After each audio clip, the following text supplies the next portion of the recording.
Good morning, Duchess. We're so happy to be able to welcome you here back to Swinbrook, but I hardly feel I have to welcome you to Swinbrook because it is so much part of your Mitford heritage, but it's great to have you here at the Swan.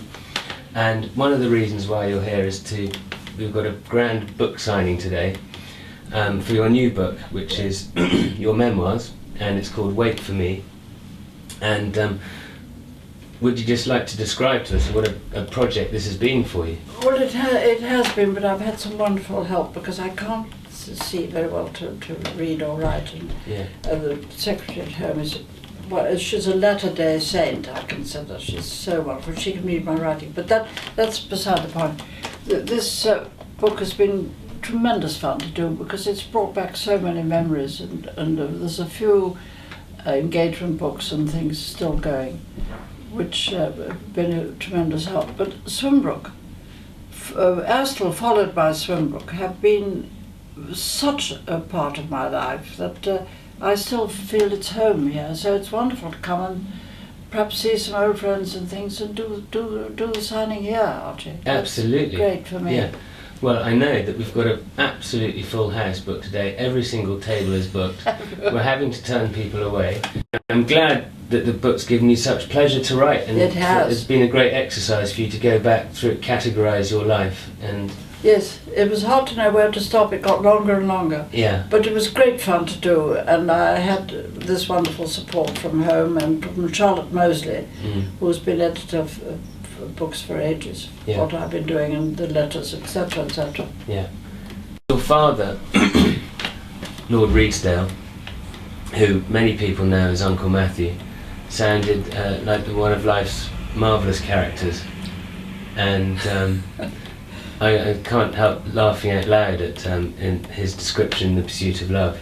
And you and him had a great connection, didn't you? Well, with the Chub Fuddler. The Chub Fuddler, yes. Wasn't it amazing? Yeah. My sister Nancy was so clever the way she remembered exactly what had happened. Yeah. She was 16 years older than me. Yeah. So she was able to write all that down, and did at some point. Both all the books to do with my father. And the Chub Fuddler's job was to come along and wipe out all the chub, wasn't it? Yes, that was the idea. Yes, that's exactly. He sprinkled magic stuff over the water, and up came the chub, fuddled, and gasping for breath, poor things. Yeah.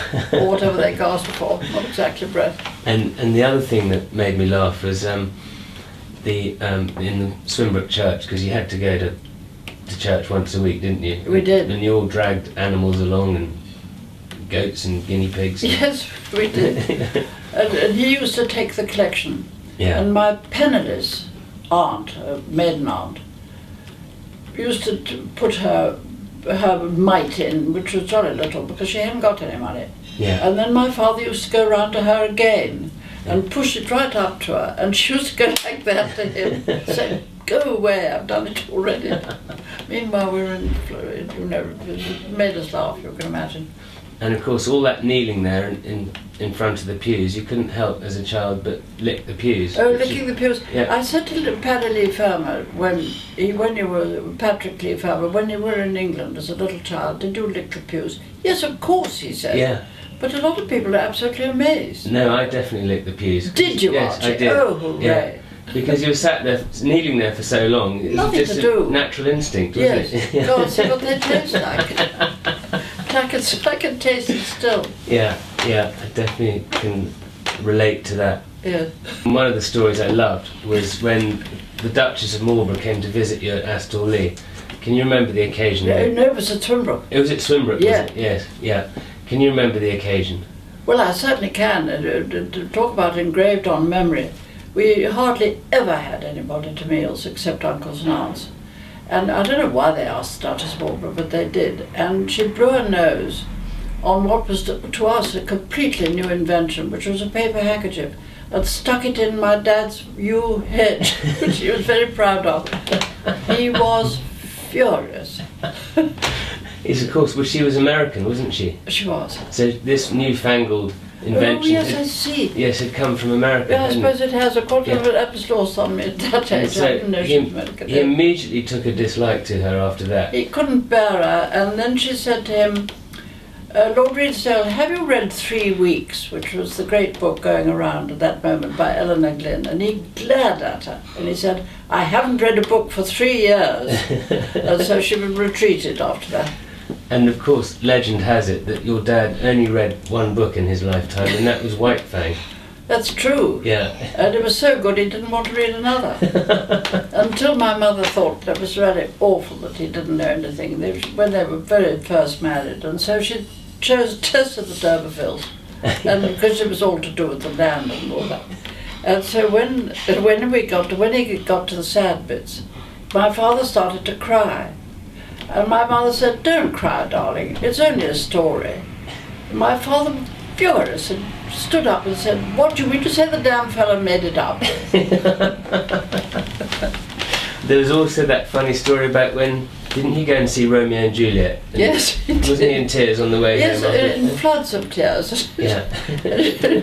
There was a stupid boy, that Romeo, and then there was that nurse, dismal old bitch. Bet she was an RC. The papist, yeah. So of course your father, Lord Redesdale, was left Batsford, which is a huge pile in Morton Marsh. And after 3 years of living there, he realised he couldn't afford to keep it up. So he sold that and bought Asthall Manor. He did. Because you had some farmland in Swinbrook already. Yes. And you lived in Asthall Manor for 6 years, from 1919 to 1926. Which is famous for lots of things, but of course that's where the Hon's cupboard was. The Hon's cupboard, yes. Yeah, that was in Asthall Manor, wasn't it? Yes, it was. And also in Swinbrook, it was a linen cupboard wherever we lived. Yeah. Turned into the Hon's cupboard. Yeah, where all sorts of secrets got passed. Oh yeah. Yeah. And then Asthall Manor became too expensive to run, or? I think he wanted to move up a hill and not be right down by the river, which he actually adored. But that I think he found it a bit constricted. Yes.